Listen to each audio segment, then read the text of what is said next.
जय श्री कृष्ण। राधे राधे। आप सभी भक्तों का दिन शुभ और मंगलमय हो। प्यारे भक्तों आज मार्गशीर्ष मास की शुक्ला पक्ष की प्रतिपदा तिथि है। आज के इस वीडियो में आप सभी श्रवण करेंगे मार्गशीर्ष मास की शुक्ला पक्ष की प्रतिपदा तिथि से लेकर मार्गशीर्ष पूर्णिमा तक सुनी जाने वाली 5 महापुण्य फल देने वाली कथाएं। इन कथाओं को आज से लेकर पूर्णिमा तक सुने। श्री हरि लक्ष्मी नारायण भगवान जी आप सभी भक्तों की हर मनोकामना को पूर्ण करेंगे। तो आइए प्यारे भक्तों, अपने जीवन की मंगल कामना करते हुए इन कथाओं को श्रवण करते हैं। पहले सुनेंगे गणेश जी की कथा। प्रेम से बोलिए जय श्री गणेश। एक बार गणेश जी एक बहुत सुंदर गांव से गुजर रहे थे। इस गांव के खेत हरे भरे थे। सुबह का समय था। ठंडी पवन का आनंद लेते हुए गणेश जी मूषक पर सवार होकर चले जा रहे थे। इतने में वह एक खेत से गुजरे तो आनंदवश फसलों में हाथ फिरा दिया। गणेश जी के ऐसा करने से उस फसल के कुछ दाने हाथ में आ गए। अब गणेश जी को पछतावा हुआ कि उन्होंने तो चोरी कर ली। भले ही उन्होंने जानबूझकर नहीं चुराया, लेकिन अब फसल के दाने तो उनके हाथ में आ गए। गणेश जी ने गिने तो वह 12 थे। अब गणेश जी ने उस खेत के मालिक को खोजा और उन सेठ जी के यहाँ 12 साल की नौकरी पर लग गए। एक दिन सेठानी राख से हाथ धोने लगी तो गणेश जी ने सेठानी का हाथ पकड़कर मिट्टी से हाथ धुलवा दिया। सेठानी ने सेठ जी से शिकायत की और कहा कि देखो, नौकर ने मेरा हाथ पकड़ लिया। सेठ जी ने गणेश को बुलाकर पूछा कि तुमने सेठानी का हाथ क्यों पकड़ा? गणेश जी ने बोला कि मैंने तो बस ये कह रहा था कि राख से हाथ धोने से घर की लक्ष्मी नाराज होकर घर से चली जाती है और मिट्टी से हाथ धोने से आती है। सेठ जी ने सोचा कि गणेश ठीक कह रहा है। थोड़ी दिनों बाद कुंभ का मेला आया। सेठ जी ने कहा, गणेश, सेठानी को कुंभ के मेले में स्नान करा के ले आओ। सेठानी किनारे पर बैठकर नहा रही थी तो गणेश जी उनका हाथ पकड़कर आगे डुबकी लगवा लाए। घर आकर सेठानी ने सेठ से कहा कि गणेश ने तो मेरी इज्जत ही नहीं रखी और इतने सारे आदमियों के बीच में मुझे घसीटकर आगे पानी में ले गए। तब सेठ जी ने गणेश जी से पूछा कि ऐसा क्यों किया? तो गणेश जी ने कहा कि सेठानी किनारे बैठकर गंदे पानी से नहा रही थी तो मैं आगे अच्छे पानी में डुबकी लगवा कर ले आया। इससे अगले जन्म में बहुत बड़े राजा और राजपाट मिलेगा। सेठ जी ने सोचा कि गणेश ठीक कह रहा है। एक दिन घर में पूजा पाठ हो रही थी, हवन हो रहा था। सेठ जी ने गणेश को कहा कि जाओ सेठानी को बुलाकर ले आओ। गणेश सेठानी को बुलाने गए तो सेठानी काली चुनरी ओढ़कर चलने लगी तो गणेश जी ने काली चुनरी फाड़ दी और कहा कि लाल चुनरी ओढ़ के चलो। सेठानी नाराज होकर सो गई। सेठ जी ने आकर पूछा क्या बात है तो सेठानी बोली कि गणेश ने मेरी चुनरी फाड़ दी। सेठ जी ने गणेश को बुलाकर बहुत डांटा तो गणेश जी ने कहा, पूजा पाठ में काला वस्त्र नहीं पहनते हैं, इसलिए मैंने लाल वस्त्र के लिए कहा। काला वस्त्र पहनने से कोई भी शुभ काम सफल नहीं होता है। फिर सेठ जी ने सोचा कि गणेश है तो समझदार। एक दिन सेठ जी पूजा करने लगे तो पंडित जी ने बोला कि वो गणेश जी की मूर्ति लाना भूल गए, अब क्या करें? तो गणेश जी ने बोला कि मेरी कोई मूर्ति बनाकर विराजमान कर लो, आपके सारे काम सफल हो जाएंगे। यह बात सुनकर सेठ जी को भी बहुत गुस्सा आया और वे बोले कि तुम तो अब तक सेठानी से ही मजाक करते थे, मेरे से भी करने लगे।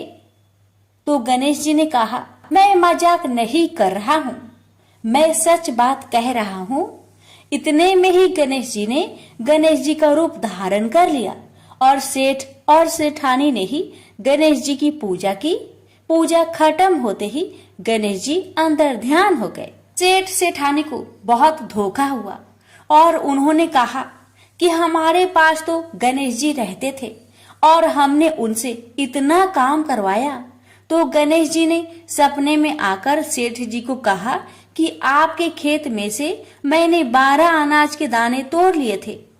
उसी का दोष उतारने के लिए मैंने आपके यहाँ काम किया था। सेठ जी की करोड़ों की माया हो गई।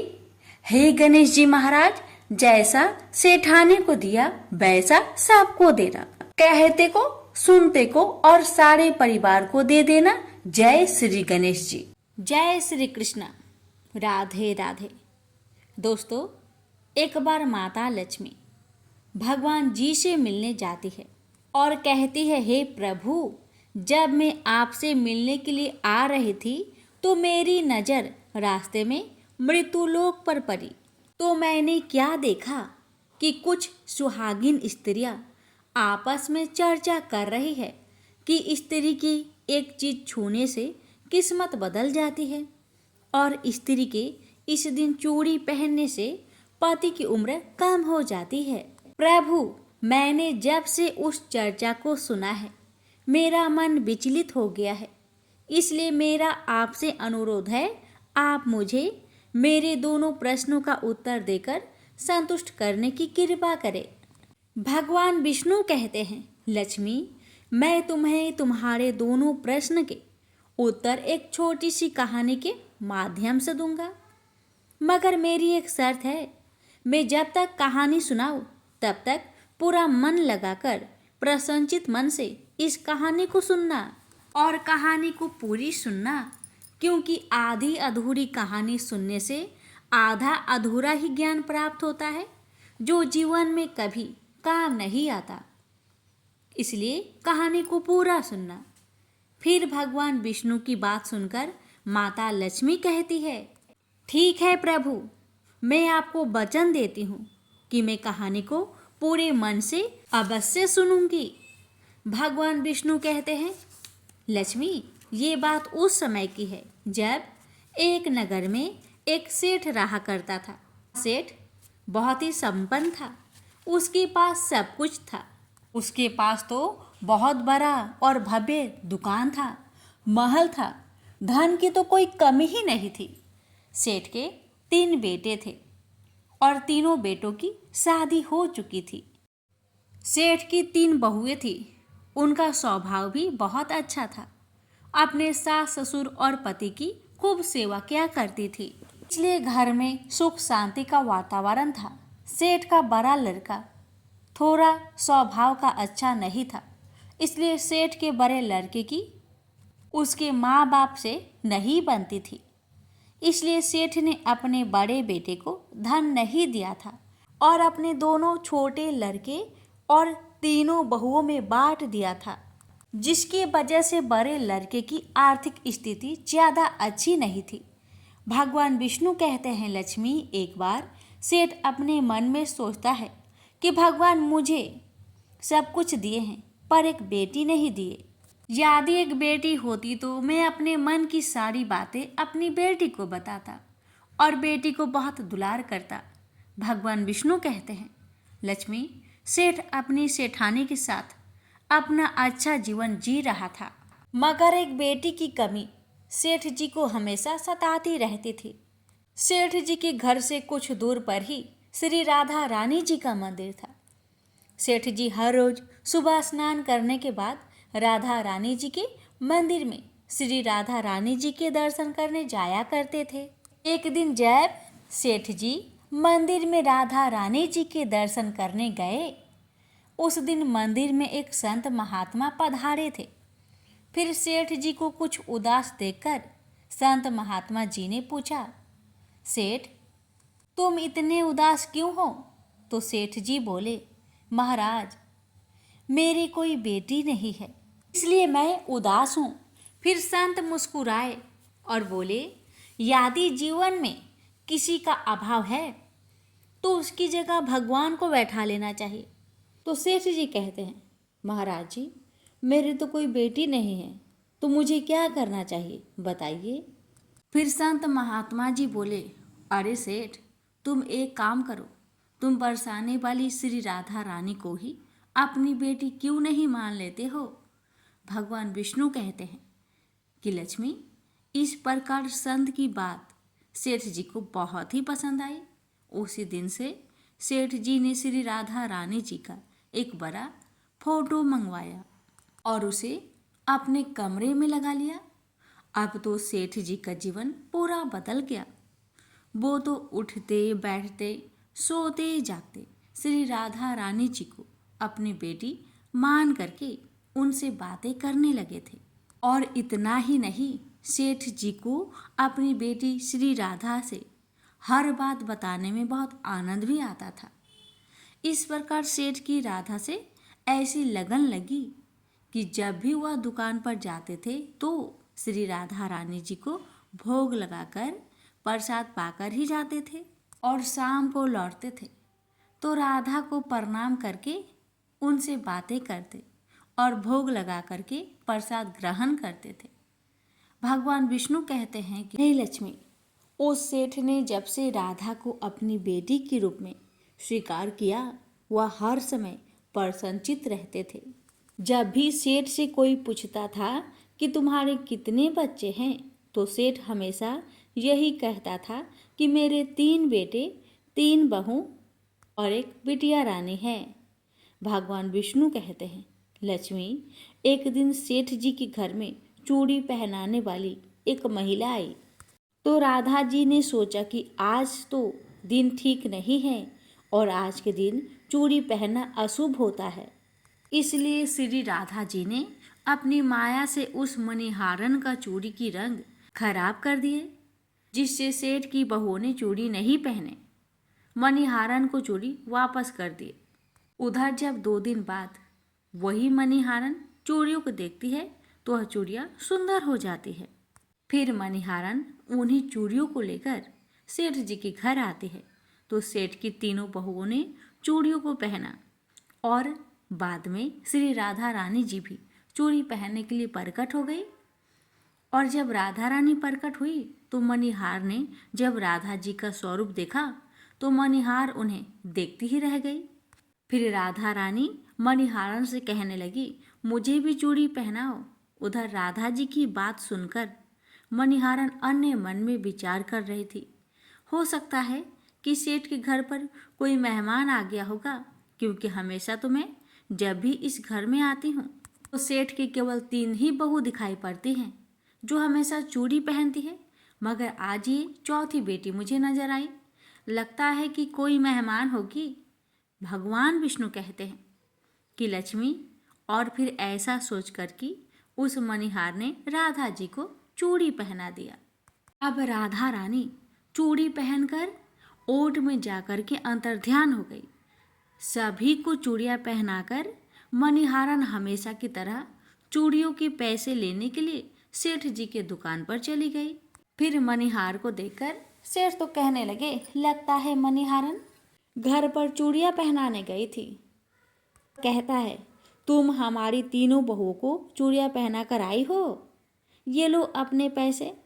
मैं तुम्हें देखकर ही समझ गया था कि तुम पैसे लेने आई हो। और फिर सेठ ने मणिहारन को हर बार की तरह जितने पैसे देते थे उतने ही पैसे निकाल कर दे दिए। तो मणिहारन कहने लगी, सेठ जी, इस बार मैंने 3 जनों को नहीं बल्कि 4 जनों को चूड़ियाँ पहनाई है, इसलिए इस बार मैं ज़्यादा पैसे लूँगी। भगवान विष्णु कहते हैं, लक्ष्मी, मणिहारन की बात सुनकर सेठ कहने लगे, हमारे घर में 3 बहू के अलावा चौथी तो कोई नहीं है, फिर तुमने चूड़ी किसे पहनाई?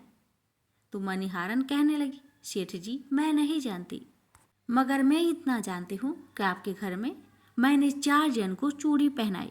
फिर इस प्रकार मणिहारन की बात को सुन करके सेठ कहने लगे, ठीक है, पहले तुम तीनों लोगों के पैसे लो, जाओ, बाकी के पैसे मैं पहले घर जाकर पता करूँगा चौथा कौन है जिसे तुमने चूड़ियाँ पहनाई है, उसके बाद मैं तुम्हें पैसे दूंगा। मणिहारन बोली, ठीक है सेठ जी, पहले आप घर पर जाकर पता कीजिए और उसके बाद मुझे पैसे दे देना।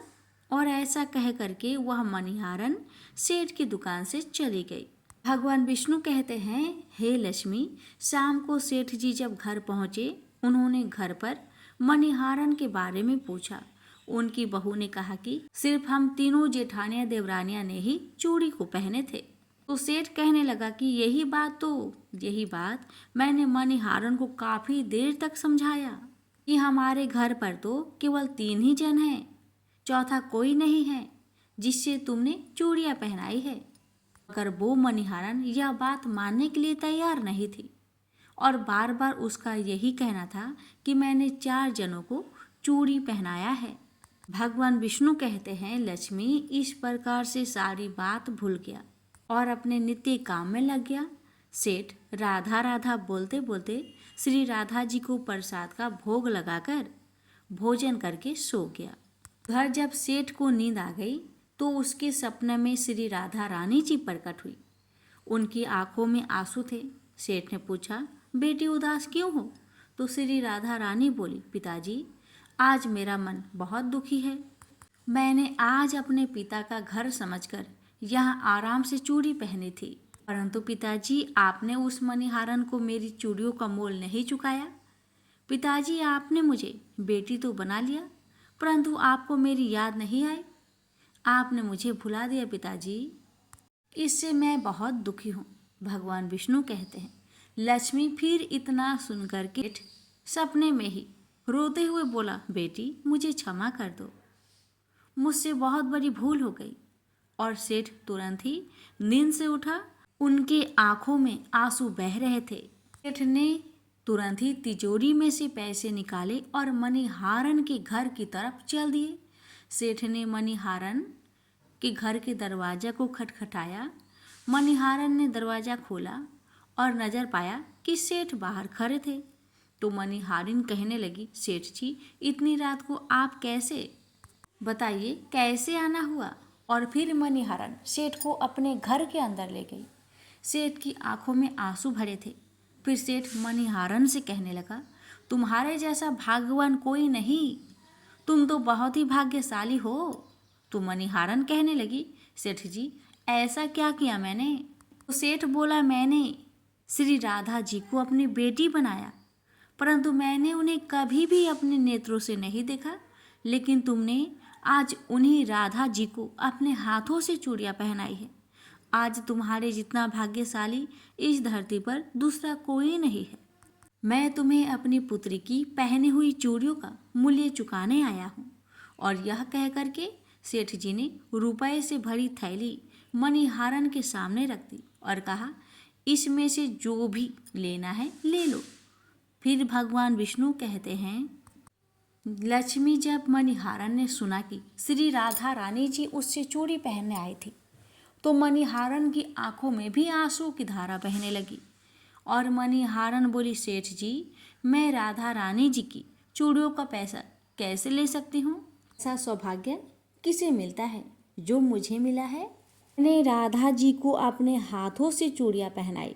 मैं आपसे आपकी बिटिया राधा जी की चूड़ियों का पैसा कभी भी नहीं लूँगी। भगवान विष्णु कहते हैं, लक्ष्मी परंतु सेठ नहीं माने। सेठ जी ने रुपयों से भरी थैली मणिहारन के घर पे रखा और वहाँ से सीधे घर आए और अपनी पत्नी को लेकर के श्री राधा जी के मंदिर में चले गए। और उस दिन के बाद से सेठ जी ने अपना सब कुछ छोड़ करके संन्यास ले लिया और अपना सारा जीवन श्री राधा जी के मंदिर में राधा जी की भक्ति करते हुए बिता दी। भगवान विष्णु कहते हैं, लक्ष्मी इधर तो सेठ मंदिर में श्री राधा जी की भक्ति का दीवाना हो जाता है और अपनी पत्नी के साथ में मंदिर में रहकर राधा रानी जी की भक्ति करने लगता है। उधर राधा रानी बड़े लड़के के सपने में पहुंच जाती है और कहती है, तुम अपनी माँ की सेवा नहीं करते हो, इसलिए तुम्हारी स्थिति ऐसा है। तुम आज से ही अपनी माँ के चरण स्पर्श करना प्रारंभ कर दो, तो रातों रात में तुम्हारा भाग्य देखना कैसे बदल जाएगा। भगवान विष्णु कहते हैं, लक्ष्मी, इस प्रकार से बेटा अपनी माँ के रोजाना चरण को स्पर्श करने लगा और फिर बहुत बड़ा आदमी बना और उसके पास धन की कोई कमी नहीं रही। फिर भगवान विष्णु कहते हैं, लक्ष्मी, तुम पहले अपने पहले प्रश्न का उत्तर समझ लो। तुम्हारा पहला प्रश्न था कि स्त्री की कौन सा चीज उसे बिना बताए छूने से रातों रात भाग्य बदल जाता है। तो ठीक से समझ लो, जो इंसान सेठ के बड़े लड़के की तरह अपनी माँ के चरणों की सेवा करता है, माँ के चरणों का अमृत पान करता है, उसका सोया हुआ भाग्य जाग जाता है और एक दिन ऐसा हुआ, वह बड़ा आदमी बना। भगवान विष्णु कहते हैं, लक्ष्मी, अब तुम अपने दूसरे प्रश्न का उत्तर सुन लो। तुम्हारा दूसरा प्रश्न था कि स्त्री के किस दिन चूड़ी पहनने से पति की उम्र कम हो जाती है। तो समझ लो, जिस दिन मणिहारन सेठ की तीनों बहुओं को चूड़ियाँ पहनाने के लिए आई थी, राधा जी ने देखा कि उस दिन मंगलवार है।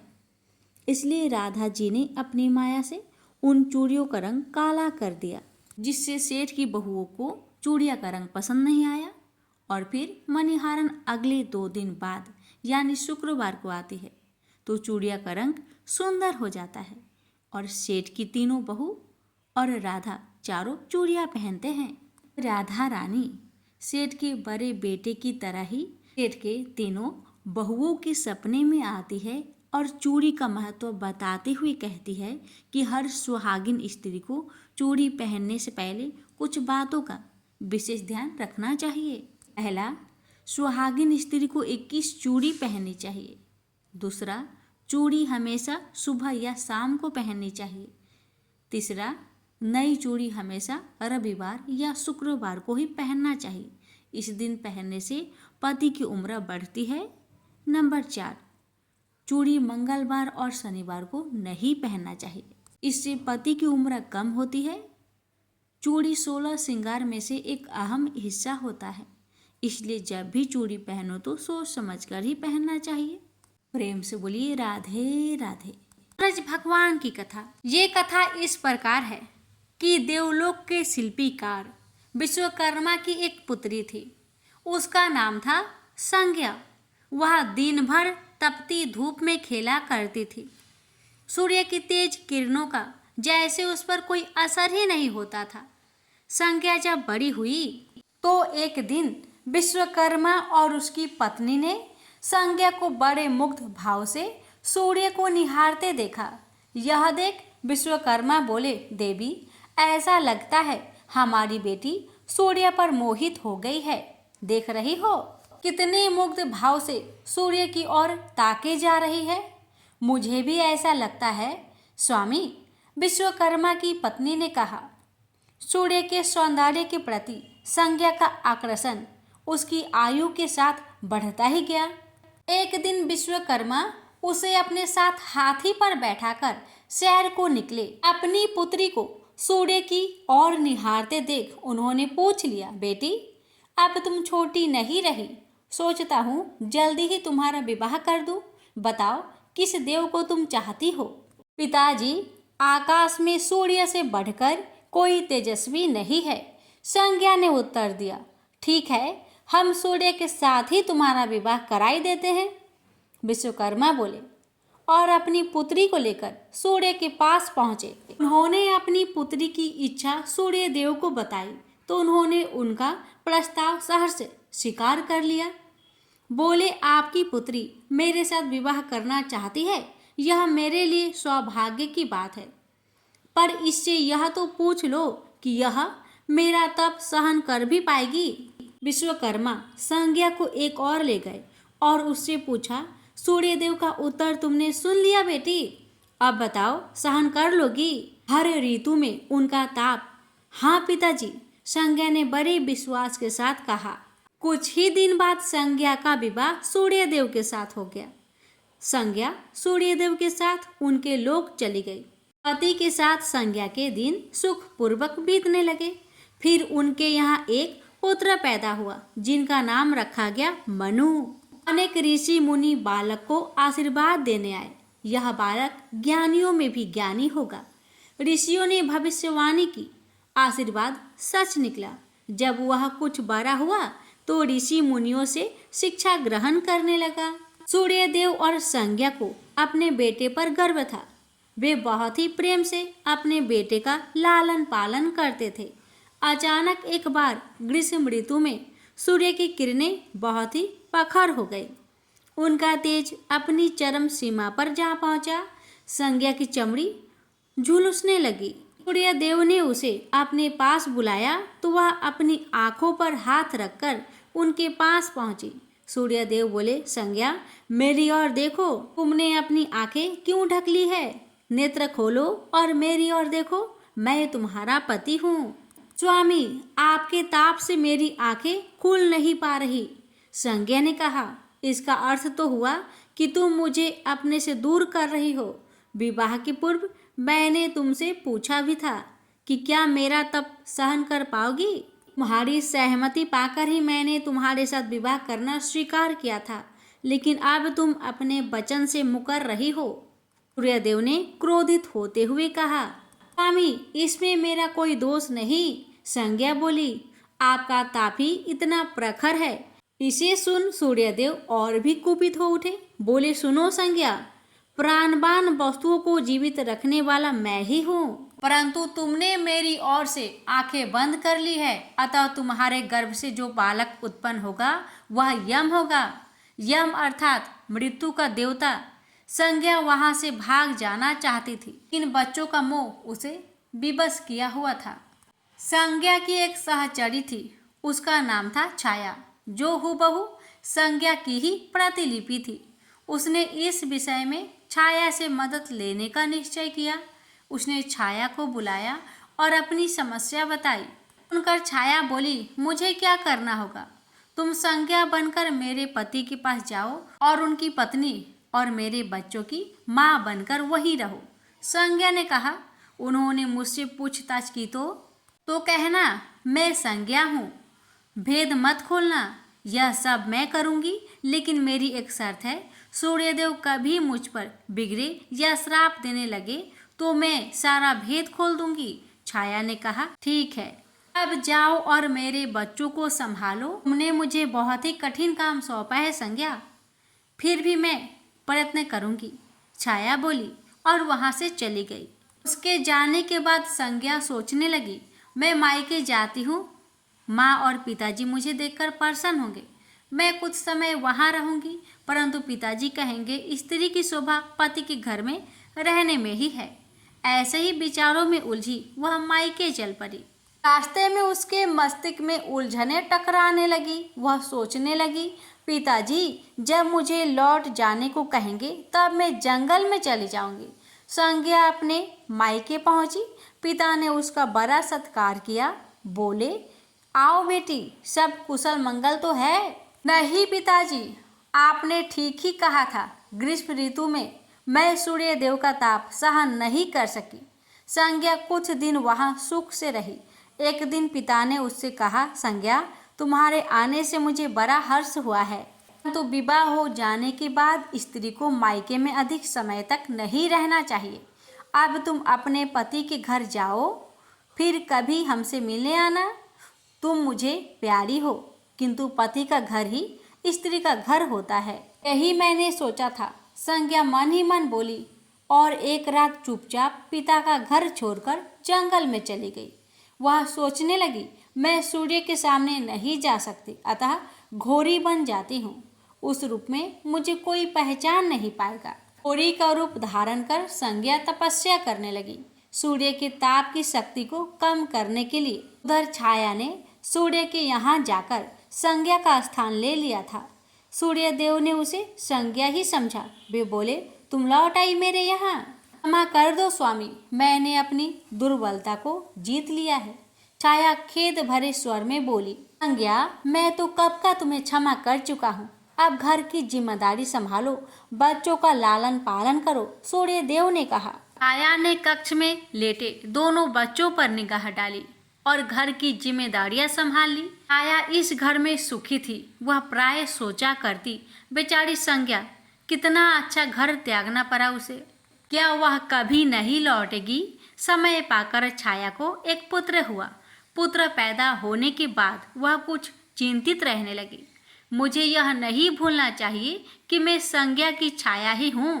छाया ने एक पुत्र और एक पुत्री को जन्म दिया। अब छाया का व्यवहार बदलने लगा।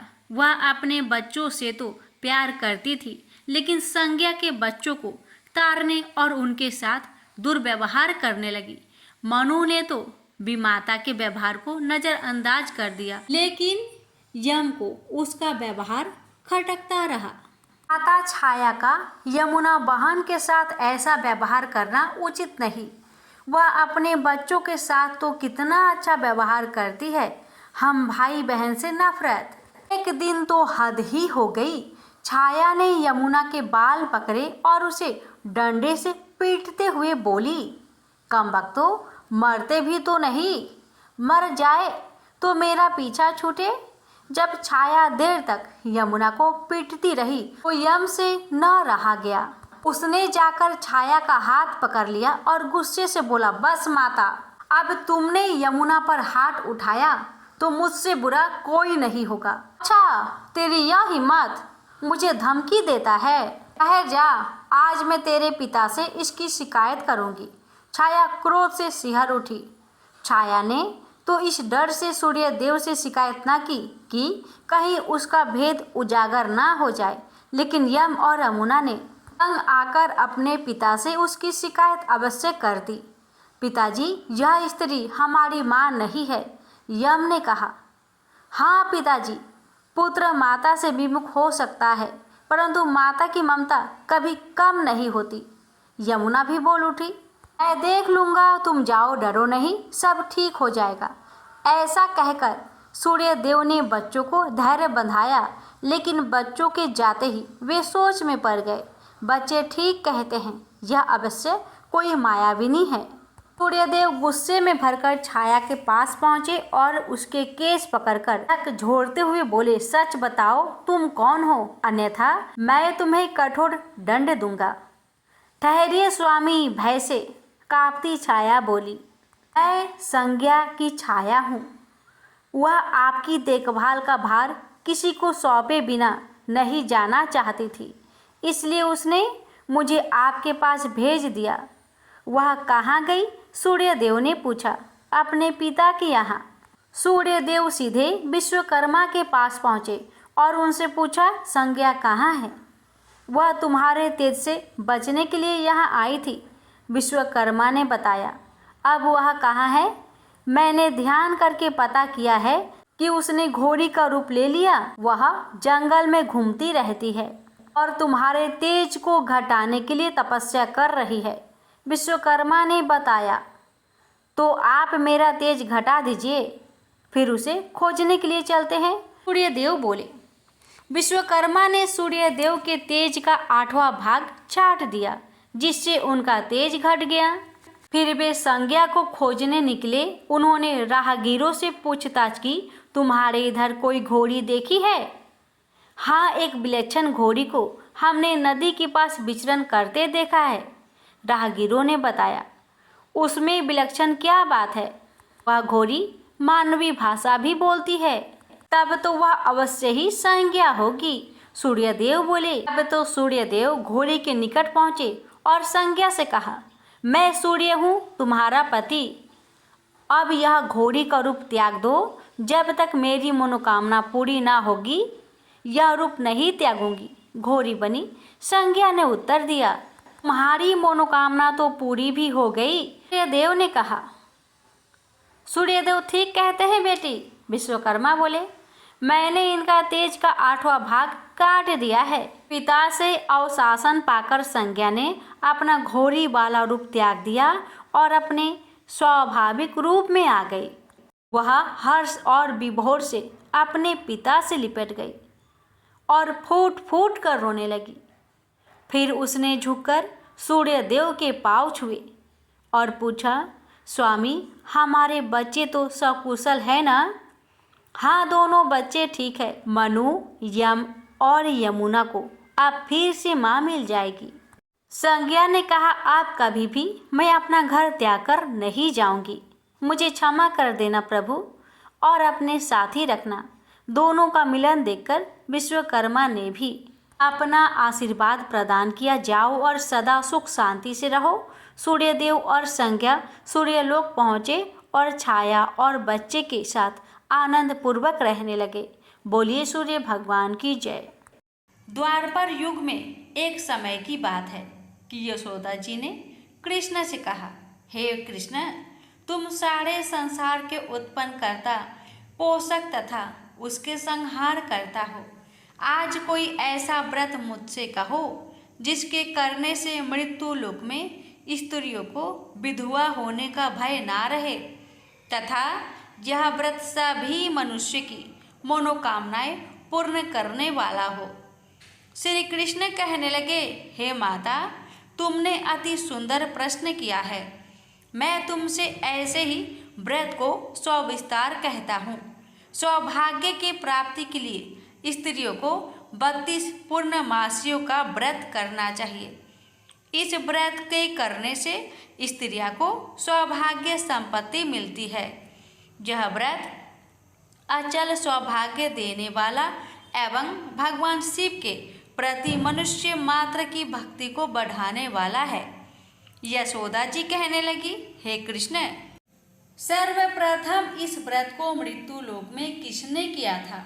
इसके विषय में विस्तार पूर्वक मुझसे कहो। श्री कृष्ण जी कहने लगे कि इस भूमंडल पर एक अत्यंत प्रसिद्ध राजा चंद्रहास से पालित अनेक प्रकार के रत्नों से परिपूर्ण कांतिका नाम की एक नगरी थी। वहाँ पर धनेश्वर नाम का एक ब्राह्मण था और उसकी स्त्री अति सुशीला रूपवती थी। दोनों ही उसी नगरी में बड़े प्रेम के साथ रहते। एक समय एक बड़ा तपस्वी योगी उस नगरी में आया। वह योगी उस ब्राह्मण के घर को छोड़कर अन्य सब घरों से भिक्षा लाकर भोजन किया करता था। रूपवती से वह भिक्षा नहीं लिया करता था। उस योगी ने एक दिन रूपवती से भिक्षा न लेकर किसी अन्य घर से भिक्षा लेकर गंगा किनारे जाकर भिक्षान्न को प्रेम पूर्वक खा रहा था कि धनेश्वर ने योगी का यह सब कार्य किसी प्रकार से देख लिया। अपनी भिक्षा के अनादर से दुखी होकर धनेश्वर योगी से बोला, महात्मन, आप सब घरों से भिक्षा लेते हैं परंतु मेरे घर की भिक्षा कभी भी नहीं लेते, इसका कारण क्या है? योगी ने कहा कि निसंतान के घर की भीख पतितों के अन्न के तुल्य होती है और जो पतितों का अन्न खाता है वो भी पतित हो जाता है। चूंकि तुम निसंतान हो अतः पतित हो जाने के भय से मैं तुम्हारे घर की भिक्षा नहीं लेता हूँ। धनेश्वर यह बात सुनकर अपने मन में बहुत दुखी हुआ और हाथ जोड़कर योगी के पैरों पर गिर पड़ा तथा अंतर्भाव से कहने लगा, हे महाराज, यदि ऐसा है तो आप मुझको पुत्र प्राप्ति का उपाय बतलाइए। आप सर्वज्ञ हैं, मुझ पर अवश्य ही यह कृपा कीजिए। धन की मेरे घर में कोई कमी नहीं परंतु मैं पुत्र न होने के कारण अत्यंत दुखी हूँ। आप मेरे इस दुख का हरण करें, आप सामर्थ्यवान हैं। यह सुनकर योगी कहने लगे, हे ब्राह्मण, तुम चंडी की आराधना करो। घर आकर उसने अपने स्त्री से सब वृत्तांत कहा और स्वयं तप के निमित्त वन में चला गया। वन में जाकर उसने चंडी की उपासना की और उपवास किया।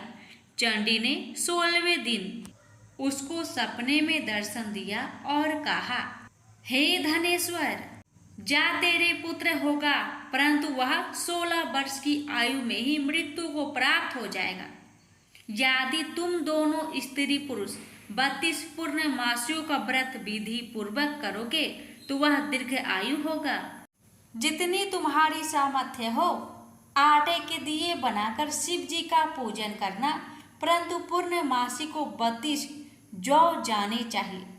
प्रातःकाल होने पर इस स्थान के समीप ही तुम्हें एक आम का वृक्ष दिखाई देगा, उस पर तुम चढ़कर एक फल तोड़कर शीघ्र अपने घर चले जाना। अपनी स्त्री से सब वृत्तांत कहना। ऋतु स्नान के पश्चात स्वच्छ होकर शंकर जी का ध्यान करके उस फल को खा लेगी। तब शंकर भगवान की कृपा से उसको गर्भ हो जाएगा। जब वह ब्राह्मण प्रातःकाल उठा तो उसने उस स्थान के पास ही एक आम का वृक्ष देखा, जिस पर एक अत्यंत सुंदर आम का फल लगा हुआ था।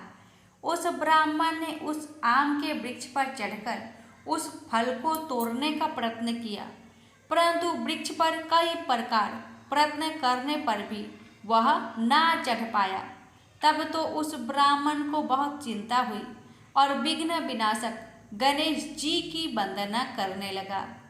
हे दयानिधे, अपने भक्त के विघ्नों का नाश करके उनके मंगल कार्य को करने वाले, दुष्टों का नाश करने वाले, रिद्धि सिद्धि के देने वाले, आप मुझ पर कृपा करके इतना बल दे कि मैं अपने मनोरथ को पूर्ण कर सकूं।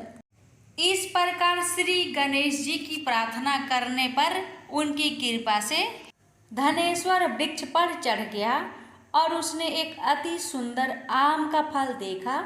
उसने विचार किया कि जो वरदान से फल मिला था वह यह है और कोई फल दिखाई नहीं देता। उस धनेश्वर ब्राह्मण ने जल्दी से उस फल को तोड़कर अपनी स्त्री को लाकर दिया और उसकी स्त्री ने अपने पति के कथन अनुसार उस फल को खा लिया और वह गर्भवती हो गई। देवी जी की असीम कृपा से उसे एक अत्यंत सुंदर पुत्र उत्पन्न हुआ, जिसका नाम उन्होंने देवी दास रखा। माता पिता के हर्ष और शोक के साथ वह बालक शुक्ल पक्ष के चंद्रमा की भांति अपने पिता के घर में बढ़ने लगा। भवानी की कृपा से वह बालक बहुत ही सुंदर, सुशील और विद्या पढ़ने में बहुत ही निपुण हो गया। दुर्गा जी की आज्ञा अनुसार उसकी माता ने 32 पूर्णमासी का व्रत रखना प्रारंभ कर दिया था, जिससे उसका पुत्र बड़ी आयु वाला हो जाए। 16वां वर्ष लगते ही देवी दास के माता पिता को बड़ी चिंता हो गई कि कहीं उनके पुत्र की इस वर्ष मृत्यु ना हो जाए। इसलिए उन्होंने अपने मन में विचार किया कि यदि यह दुर्घटना उनके सामने हो गई तो वे कैसे सहन कर सकेंगे। अस्तु उन्होंने देवी दास के मामा को बुलाया और कहा कि हमारी इच्छा है कि देवी दास 1 वर्ष तक काशी में जाकर विद्या अध्ययन करे और उसको अकेला भी नहीं छोड़ना चाहिए। इसलिए साथ में तुम चले जाओ और 1 वर्ष के पश्चात इसको वापस लौटा लाना। सब प्रबंध करके उसके माता पिता ने काशी जाने के लिए देवी दास को एक घोड़े पर बैठाकर उसके मामा को उसके साथ कर दिया, किंतु यह बात उसके मामा या किसी और से नहीं कही। धनेश्वर ने सपत्नीक अपने पुत्र की मंगल कामना तथा दीर्घ आयु के लिए भगवती दुर्गा की आराधना और पूर्णमासियों का व्रत करना आरंभ कर दिया। इस प्रकार बराबर 32 पूर्णमासी का व्रत पूरा किया। कुछ समय पश्चात एक दिन वह दोनों मामा और भांजा मार्ग में रात्रि बिताने के लिए किसी ग्राम में ठहरे हुए थे। उस दिन उस गांव में एक ब्राह्मण की अत्यंत सुंदरी, सुशीला, विदुषी और गुणवती कन्या का विवाह होने वाला था। जिस धर्मशाला के अंदर वर और उसकी बारात ठहरी हुई थी, उस धर्मशाला में देवीदास और उसके मामा भी ठहरे हुए थे। संयोगवश कन्या को तेल आदि चढ़ाकर मंडप आदि का कृत्य किया गया तो लगन के समय वर को धनुर्वात हो गया। अस्तु वर के पिता ने अपने कुटुंबियों से परामर्श करके निश्चय किया कि यह देवीदास मेरा पुत्र जैसा ही सुंदर है, मैं इसके साथ ही लगन करा दूं और बाद में विवाह के अन्य कार्य मेरे लड़के के साथ हो जाएंगे। ऐसा सोचकर देवीदास के मामा से जाकर बोला कि तुम थोड़ी देर के लिए अपने भांजे को हमें दे दो, जिससे विवाह के लग्न का सब कृत्य सुचारू रूप से हो सके। तब उसका मामा कहने लगा कि जो कुछ भी मधुपर्क आदि कन्यादान के समय वर को मिले वह सब हमें दिया जाए, तो मेरा भांजा इस बारात का दूल्हा बन जाएगा। यह बात वर के पिता ने स्वीकार कर लेने पर उसने अपना भांजा वर बनने को भेज दिया और उसके साथ सब विवाह कार्य रात्रि में विधि पूर्वक संपन्न हो गया। पत्नी के साथ वह भोजन न कर सका और अपने मन में सोचने लगा कि न जाने यह किसी स्त्री होगी। वह एकांत में इसी सोच में गरम निश्वास छोड़ने लगा तथा उसकी आंखों में आंसू भी आ गया। तब वधू ने पूछा कि क्या बात है, आप इतने उदासीन व दुखी क्यों हो रहे हैं। तब उसने सब बातें जो वर के पिता व उसके मामा में हुई थी उसको बतला दी। तब कन्या कहने लगी कि यह ब्रह्म विवाह के विपरीत हो कैसे सकता है। हे देव, ब्राह्मण और अग्नि के सामने मैंने आपको ही अपना पति बनाया है, इसलिए आप ही मेरे पति हैं। मैं आपकी ही पत्नी रहूंगी, किसी अन्य की कदापि नहीं। तब देवीदास ने कहा, ऐसा मत करिए, क्योंकि मेरी आयु बहुत थोड़ी है। मेरे पश्चात आपकी क्या गति होगी, इन बातों को अच्छी तरह विचार लो। परंतु वह दृढ़ विचार वाली थी, बोली कि जो आपकी गति होगी वही मेरी गति होगी। हे स्वामी, आप उठिए और भोजन करिए, आप निश्चय ही भूखे होंगे। इसके बाद देवीदास और उसकी पत्नी दोनों ने भोजन किया तथा शेष रात्रि वे सोते रहे। प्रातःकाल देवीदास ने अपनी पत्नी को 3 नगों से जड़ी हुई एक अंगूठी दी, एक रुमाल दिया और बोला, हे प्रिय, इसे लो और संकेत समझकर स्थिर चित हो जाओ। मेरा मरण और जीवन जानने के लिए एक पुष्प वाटिका बना लो, उसमें सुगंधी वाली एक नौ मल्लिका लगा लो, उसको प्रतिदिन जल से सींचा करो और आनंद के साथ खेलो कूदो तथा उत्सव मनाओ। जिस समय और जिस दिन मेरा प्रांत होगा ये फूल सूख जाएंगे और जब ये फिर हरे हो जाए तो जान लेना कि मैं जीवित हूँ। यह बात निश्चय करके समझ लेना, इसमें कोई संचय नहीं है। यह समझाकर वह चला गया। प्रातःकाल होते ही वहां पर गाजे बाजे बजने लगे और जिस समय विवाह के कार्य समाप्त करने के लिए वर तथा सब बाराती मंडप में आए तो कन्या ने वर को भली प्रकार से देखकर अपने पिता से कहा, यह मेरा पति नहीं है, मेरा पति वही है जिसके साथ रात्रि में मेरा पानी ग्रहण हुआ था। इसके साथ मेरा विवाह नहीं हुआ है। यदि यह वही है तो बताए कि मैंने इसको क्या किया। मधुपर्क और कन्यादान के समय जो मैंने भूषण आदि दिए थे उन्हें दिखाए तथा रात में मैंने क्या गुप्त बातें कही थी वह सब सुनाए। पिता ने उसके कथन अनुसार वर को बुलाया। कन्या की यह सब बातें सुनकर वह कहने लगा कि मैं कुछ नहीं जानता। इसके पश्चात लज्जित होकर वह अपना सा मुंह लेकर चला गया और सारी बारात भी अपमानित होकर वहां से लौट गई। भगवान श्री कृष्ण बोले, हे माता, इस प्रकार देवीदास काशी विद्याध्ययन के लिए चला गया। जब कुछ समय बीत गया तो काल से प्रेरित होकर एक सर्प रात्रि के समय उसको डसने के लिए वहां पर आया। उस विषधर के प्रभाव से उसके शयन के स्थान चारों ओर से विष की ज्वाला से बेसैला हो गया, परंतु व्रत राज के प्रभाव से उसको काटने न पाया, क्योंकि पहले ही उसकी माता ने 32 पूर्णिमा का व्रत कर रखा था। इसके बाद वह मध्या के समय स्वयं काल वहां पर आया और उसके शरीर से उसके प्राणों को निकालने का प्रयत्न करने लगा, जिससे वह मूर्छित होकर पृथ्वी पर गिर पड़ा। भगवान की कृपा से उसी समय पार्वती जी के साथ श्री शंकर जी वहां पर आ गए। उसको मूर्छित दशा में देखकर पार्वती जी ने भगवान शंकर से प्रार्थना की कि हे महाराज, इस बालक की माता ने पहले 32 पूर्णिमा का व्रत किया था, जिसके प्रभाव से हे भगवान आप इसको प्राण दान दे। भवानी के कहने पर भक्त वत्सल भगवान श्री शिव जी ने उसको प्राण दान दे दिया। इस व्रत के प्रभाव से काल को भी पीछे हटना पड़ा और देवीदास स्वस्थ होकर बैठ गया। उधर उसकी स्त्री उसके काल की प्रतीक्षा किया करती थी।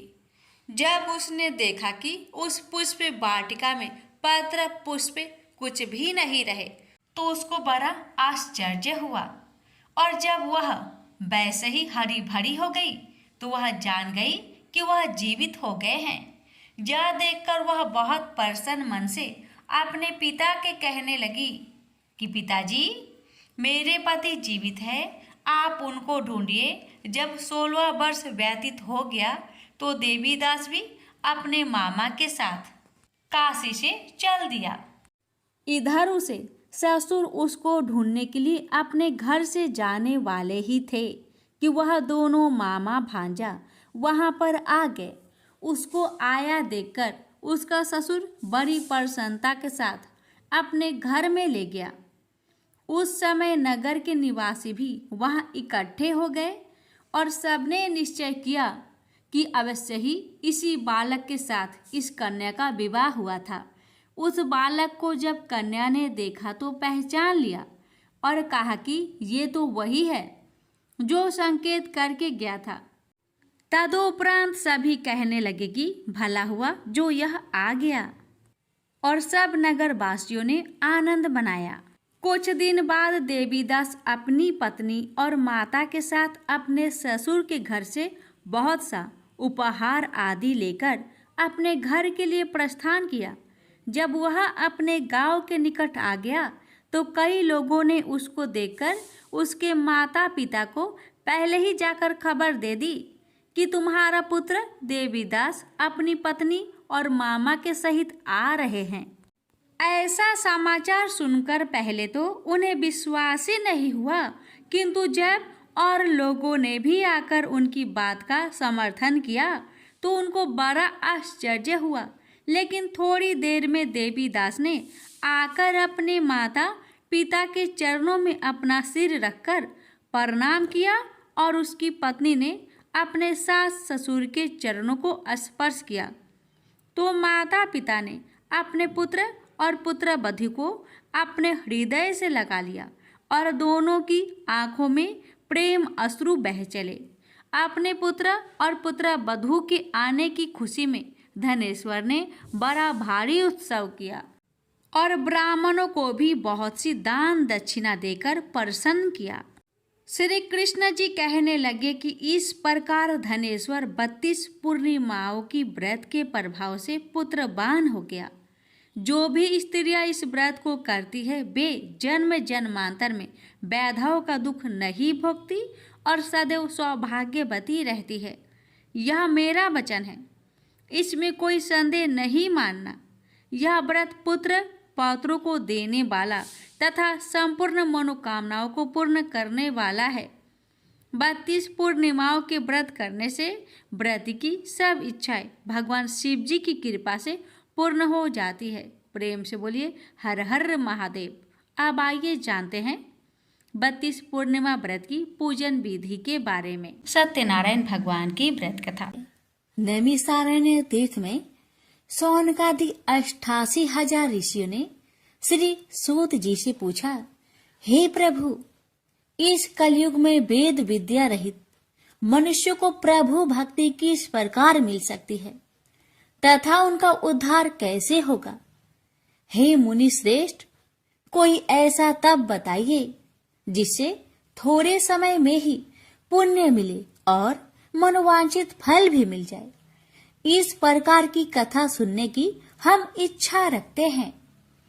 सर्व शास्त्रों के ज्ञाता सूत जी बोले, हे वैष्णवों, मैं पूज्य आप सभी ने प्राणियों के हित की बात पूछी है, इसलिए मैं एक श्रेष्ठ व्रत को आप लोगों को बतलाऊंगा, जिसे नारद जी ने लक्ष्मी नारायण जी से पूछा था और लक्ष्मीपति ने मुनि श्रेष्ठ नारद जी से कहा था। आप सब इसे ध्यान से सुनिए। एक समय की बात है, योगीराज नारद जी दूसरों के हित की इच्छा लिए अनेकों लोकों में घूमते हुए मृत्यु लोक में आ पहुंचे। यहाँ उन्होंने अनेक योनियों में जन्मे प्राय सभी मनुष्यों को अपने कर्मों द्वारा अनेकों दुख से पीड़ित देखा। उनका दुख देख नारद जी सोचने लगे कि कैसा यत्न किया जाए, इसके करने से निश्चित रूप से मानव के दुखों का अंत हो जाए। इसी विचार पर मनन करते हुए वह विष्णु लोक में गए। वह देवों के इस भगवान नारायण की स्तुति करने लगे, जिनके हाथों में शंख, चक्र, गदा और पद्म थे, गले में वरमाला पहने हुए थे। स्तुति करते हुए नारद जी बोले, हे भगवान, आप अत्यंत शक्ति से संपन्न हैं। मन तथा वाणी भी आपको नहीं पा सकती है। आपका यदि मध्य तथा अंत नहीं है, निर्गुण स्वरूप सृष्टि के कारण भक्तों के दुख को दूर करने वाले, आपको मेरा नमस्कार है। नारद जी की स्तुति सुन विष्णु भगवान बोले, हे मुनि श्रेष्ठ, आपके मन में क्या बात है? आप किस काम के लिए पधारे हैं, उसे निसंकोच कहो। इस पर नारद मुनि बोले कि मृत्युलोक में अनेक योनियों में जन्मे मनुष्य अपने कर्मों के द्वारा अनेकों दुख से दुखी हो रहे हैं। हे नाथ, आप मुझ पर दया रखते हैं तो बताइए कि वो मनुष्य थोड़े प्रयास से ही अपने दुखों से कैसे छुटकारा पा सकते हैं। श्री हरि बोले, हे नारद, मनुष्य की भलाई के लिए तुमने बहुत ही अच्छी बात पूछी है, जिसके करने से मनुष्य मोह से छूट जाता है। वह बात मैं कहता हूँ, उसे सुनो।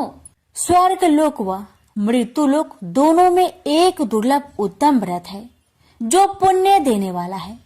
आज प्रेम वश होकर मैं उसे तुमसे कहता हूँ। श्री सत्यनारायण भगवान का यह व्रत अच्छी तरह विधान पूर्वक करके मनुष्य तुरंत ही यहाँ सुख भोग कर मरने पर मोक्ष पाता है। श्री हरि के वचन सुन नारद जी बोले कि उस व्रत का फल क्या है और उसका विधान क्या है। यह व्रत किसने किया था, इस व्रत को किस दिन करना चाहिए, सभी कुछ विस्तार से बताए। नारद की बात सुनकर श्री हरि बोले, दुख व शोक को दूर करने वाला यह व्रत सभी स्थानों पर विजय दिलाने वाला है। मानव को भक्ति व श्रद्धा के साथ शाम को श्री सत्यनारायण की पूजा धर्म परायण होकर ब्राह्मणों व बंधुओं के साथ करनी चाहिए। भक्ति भाव से ही नैवेद्य केले का फल, घी, दूध और गेहूं का आटा सवाया ले। गेहूं के स्थान पर साठी का आटा, शक्कर तथा गुड़ लेकर वह सभी भक्षण योग्य पदार्थों को मिलाकर भगवान का भोग लगाए। ब्राह्मणों सहित बंधु बांधवों को भी भोजन कराए। उसके बाद स्वयं भोजन करे और भजन कीर्तन के साथ भगवान की भक्ति में लीन हो जाए। इस तरह से सत्यनारायण भगवान का यह व्रत करने पर मनुष्य की सारी इच्छाएं निश्चित रूप से ही पूरी होती है। इस कली काल अर्थात कलयुग में मृत्यु लोक में मोक्ष का यही एक सरल उपाय है। इति श्री सत्यनारायण व्रत कथा प्रथम अध्याय संपूर्ण। श्रीमन नारायण नारायण नारायण, भज मन नारायण नारायण नारायण। श्री सत्यनारायण भगवान की जय। सूत जी बोले, हे ऋषियों, जिसने पहले समय में इस व्रत को किया था उसका इतिहास कहता हूँ, ध्यान से सुनो। सुंदर काशीपुरी नगरी में एक अत्यंत निर्धन ब्राह्मण रहता था। भूख प्यास से परेशान हुआ धरती पर घूमता रहता था। ब्राह्मणों से प्रेम करने वाले भगवान ने एक दिन ब्राह्मण का भेष धारण कर उसके पास जाकर पूछा, हे ब्रीप, नित्य दुखी होकर तुम पृथ्वी पर क्यों घूमते हो? दीन ब्राह्मण बोला, मैं निर्धन ब्राह्मण हूँ, भिक्षा के लिए धरती पर घूमता हूँ। हे भगवान, यदि आप इसका कोई उपाय जानते हो तो बताइए। वृद्ध ब्राह्मण कहता है कि सत्यनारायण भगवान मनोवांछित फल देने वाले हैं, इसलिए तुम उनका पूजन करो। इसे करने से मनुष्य सभी दुखों से मुक्त हो जाता है। वृद्ध ब्राह्मण बनकर आए सत्यनारायण भगवान उस निर्धन ब्राह्मण को व्रत का सारा विधान बताकर अंतर्ध्यान हो गए। ब्राह्मण मन ही मन सोचने लगा कि जिस व्रत को वृद्ध ब्राह्मण करने को कह गया है, मैं उसे जरूर करूंगा। यह निश्चय करने के बाद उसे रात में नींद नहीं आई। वह सवेरे उठकर सत्यनारायण भगवान के व्रत का निश्चय कर भिक्षा के लिए चला गया। उस दिन निर्धन ब्राह्मण को भिक्षा में बहुत धन मिला, जिससे उसने बंधु बांधवों के साथ मिलकर श्री सत्यनारायण भगवान का व्रत संपन्न किया। भगवान सत्यनारायण का व्रत संपन्न करने के बाद वह निर्धन ब्राह्मण सभी दुखों से छूट गया और अनेक प्रकार की संपत्तियों से युक्त हो गया। उसी समय से यह ब्राह्मण हर माह इस व्रत को करने लगा। इस तरह से सत्यनारायण भगवान के व्रत को जो भी मनुष्य करेगा, वह सभी प्रकार के पापों से छूटकर मोक्ष को प्राप्त होगा। जो मनुष्य इस व्रत को करेगा, वह भी सभी दुखों से मुक्त हो जाएगा। सूत जी बोले कि इस तरह से नारद जी से नारायण जी का कहा हुआ श्री सत्यनारायण व्रत को मैंने तुमसे कहा। हे वृपो, मैं अब और क्या कहूँ? ऋषि बोले, हे मुनिवर, संसार में उस व्रीप से सुनकर और किस किस ने इस व्रत को किया, हम सब इस बात को सुनना चाहते हैं। इसके लिए हमारे मन में श्रद्धा का भाव है। सूत जी बोले, हे मुनियों, जिसने इस व्रत को किया है वह सब सुनो। एक समय वही व्रीप धन व ऐश्वर्य के अनुसार अपने बंधु बांधवों के साथ इस व्रत को करने को तैयार हुआ। उसी समय एक लकड़ी बेचने वाला बूढ़ा आदमी आया और लकड़ियां बाहर रखकर अंदर ब्राह्मण के घर में गया। प्यास से दुखी वह लकड़हारा उनको व्रत करते देख व्रीप को नमस्कार कर पूछने लगा कि आप यह क्या कर रहे हैं तथा इसे करने से क्या फल मिलेगा, कृपया मुझे भी बताइए। ब्राह्मण ने कहा कि सब मनोकामनाओं को पूरा करने वाला यह सत्यनारायण भगवान का व्रत है। इनकी कृपा से ही मेरे घर में धन्य धान्य आदि की वृद्धि हुई है। व्रीप से सत्यनारायण व्रत के कथा के बारे में जानकर लकड़हारा बहुत प्रसन्न हुआ। चरणामृत लेकर वह प्रसाद खाने के बाद वह अपने घर गया। लकड़हारे ने अपने मन में संकल्प किया कि आज लकड़ी बेचने से जो धन मिलेगा उसी से श्री सत्यनारायण भगवान का उत्तम व्रत करूंगा। मन में इस विचार को ले बूढ़ा आदमी सिर पर लकड़ियां रख उस नगर में बेचने गया जहां धनी लोग ज्यादा रहते थे। उस नगर में उसे अपनी लकड़ियों का दाम पहले से 4 गुना अधिक मिलता है। बूढ़ा प्रसन्नता के साथ दाम लेकर केले, शक्कर, घी, दूध, दही और गेहूं का आटा ले और सत्यनारायण भगवान की व्रत की अन्य सामग्रियां लेकर अपने घर गया। वहां उसने अपने बंधु बांधवों को बुलाकर विधि विधान से सत्यनारायण भगवान का पूजन और व्रत किया। इस व्रत के प्रभाव से वह बूढ़ा लकड़हारा धन पुत्र आदि से युक्त होकर संसार के समस्त सुख भोग अंत काल में बैकुंठ धाम को चला गया। इति श्री सत्यनारायण व्रत कथा 2 अध्याय संपूर्ण। श्रीमन नारायण नारायण नारायण भज मन नारायण नारायण नारायण। श्री सत्यनारायण भगवान की जय। सूत जी बोले, हे श्रेष्ठ मुनियों, अब आगे की कथा कहता हूँ। पहले समय में उल्कामुख नाम का एक बुद्धिमान राजा था। वह सत्य वक्ता और जितेंद्रिय था। प्रतिदिन देव स्थानों पर जाता और निर्धनों को धन देकर उनके कष्ट दूर करता था। उसकी पत्नी कमल के समान मुख वाली तथा सती साध्वी थी। भद्रशिला नदी के तट पर उन दोनों ने श्री सत्यनारायण भगवान का व्रत किया। उसी समय साधु नाम का एक वैश्य आया। उसके पास व्यापार करने के लिए बहुत सा धन भी था। राजा को व्रत करते देखकर वह विनय के साथ पूछने लगा, हे राजन, भक्ति भाव से पूर्ण होकर आप यह क्या कर रहे हैं? मैं सुनने की इच्छा रखता हूँ, तो आप मुझे बताए। राजा बोले, हे साधु, अपने बंधु बांधवों के साथ पुत्र आदि की प्राप्ति के लिए एक महाशक्तिमान श्री सत्यनारायण भगवान का व्रत व पूजन कर रहा हूँ। राजा के वचन सुन साधु आदर से बोला, हे राजन, मुझे इस व्रत का सारा विधान कहिए। आपके कथा अनुसार मैं भी इस व्रत को करूँगा। मेरी भी संतान नहीं है और इस व्रत को करने से निश्चित रूप से मुझे संतान की प्राप्ति होगी। राजा से व्रत का सारा विधान सुनकर व्यापार से निवृत्त हो वह अपने घर गया।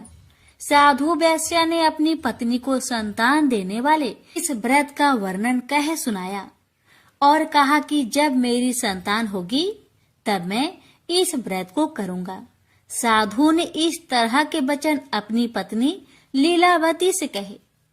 एक दिन लीलावती पति के साथ आनंदित हो सांसारिक धर्म में प्रवृत्त होकर सत्यनारायण भगवान की कृपा से गर्भवती हो गई।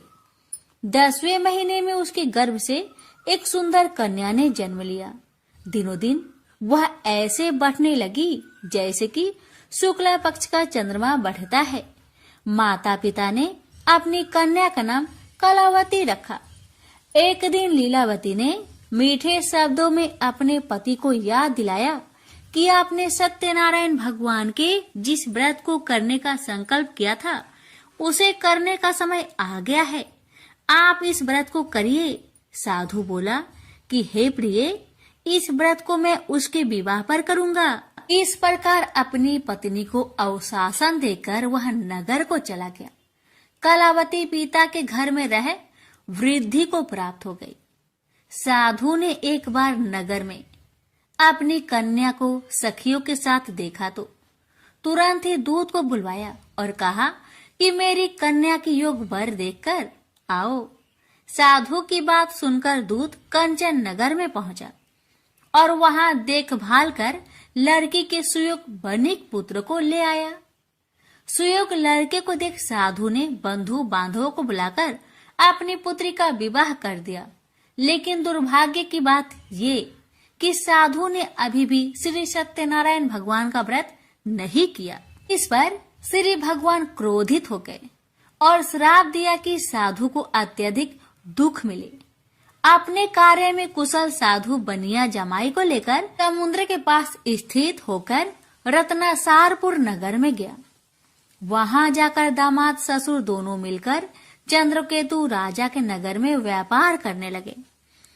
एक दिन भगवान सत्यनारायण की माया से एक चोर राजा का धन चुराकर भाग रहा था। उसने राजा के सिपाहियों को अपना पीछा करते देख चुराया हुआ धन वहां रख दिया जहां साधु अपने जमाई के साथ ठहरा हुआ था। राजा के सिपाहियों ने साधु वैश्य के पास राजा का धन पड़ा देखा तो वह ससुर जमाई दोनों को बांधकर प्रसन्नता से राजा के पास ले गए और कहा कि उन दोनों चोरों को हम पकड़ लाए हैं। आप आगे की कार्यवाही की आज्ञा दे। राजा की आज्ञा से उन दोनों को कठिन कारावास में डाल दिया गया और उनका सारा धन भी उनसे छीन लिया गया। श्री सत्यनारायण भगवान के शराप से साधु की पत्नी भी बहुत दुखी हुई। घर में जो धन रखा था उसे चोर चुरा ले गए। शारीरिक तथा मानसिक पीड़ा व भूख प्यास से अति दुखी हो अन्न की चिंता में कालावती के ब्राह्मण के घर गई। वहां उसने श्री सत्यनारायण भगवान का व्रत होते देखा। फिर कथा भी सुनी। वह प्रसाद ग्रहण कर वह रात को घर वापस आई। माता ने कलावती से पूछा कि हे पुत्री, अब तक तुम कहाँ थी? तेरे मन में क्या है? कलावती ने अपने माता से कहा, हे माता, मैंने एक ब्राह्मण के घर में श्री सत्यनारायण भगवान का व्रत देखा है। कन्या के वचन सुन लीलावती भगवान की पूजन की तैयारी करने लगी। लीलावती ने परिवार व बंधुओं सहित सत्यनारायण भगवान का पूजन किया और उनसे वर मांगा कि मेरे पति तथा जमाई शीघ्र घर आ जाए। साथ ही यह भी प्रार्थना की कि हम सबका अपराध क्षमा करे। श्री सत्यनारायण भगवान इस व्रत से संतुष्ट हो गए और राजा चंद्रकेतु को सपने में दर्शन दे कहा कि हे राजन, तुम उन दोनों वेश्या को छोड़ दो और तुमने उनका जो धन लिया है उसे वापस कर दो। अगर ऐसा नहीं किया तो मैं तुम्हारा धन, राज्य व संतान सभी को नष्ट कर दूंगा। राजा को यह सब कहकर वह अंतर्ध्यान हो गए। अतः काल सभा में राजा ने अपना सपना सुनाया। फिर बोले कि बानिक पुत्र को कैद से मुक्त कर सभा में लाओ। दोनों ने आते ही राजा को प्रणाम किया। राजा मीठी बानी से बोला, हे महानुभावों, भाग्यवश ऐसा कठिन दुख तुम्हें प्राप्त हुआ है, लेकिन अब तुम्हें कोई भय नहीं है।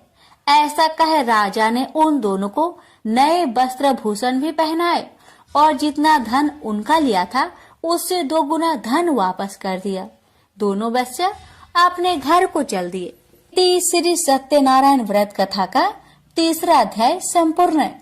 श्रीमन नारायण नारायण नारायण, भज मन नारायण नारायण नारायण।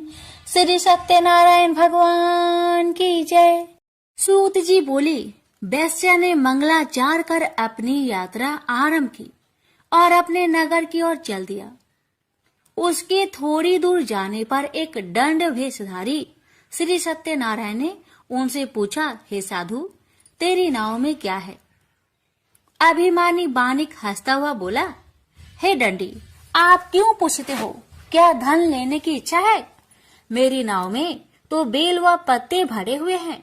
वैश्या के कठोर वचन सुन भगवान बोले, तुम्हारा वचन सत्य हो। दंडी ऐसे वचन कहे वहां से दूर चले गए। कुछ दूर जाकर समुद्र के किनारे बैठ गए। दंडी के जाने के बाद साधु वैश्या ने नित्य क्रिया के पश्चात नाव को ऊंची उठते देखकर अचंभा माना और नाव में बेल पत्ते आदि देख वह मूर्छित हो जमीन पर गिर पड़ा। मूर्छा खोलने पर वह अत्यंत शोक में डूब गया। तब उसका दामाद बोला कि आप शोक न मनाए, यह दंडी का श्राप है, इसलिए हमें उनकी शरण में जाना चाहिए, तभी हमारी मनोकामना पूरी होगी।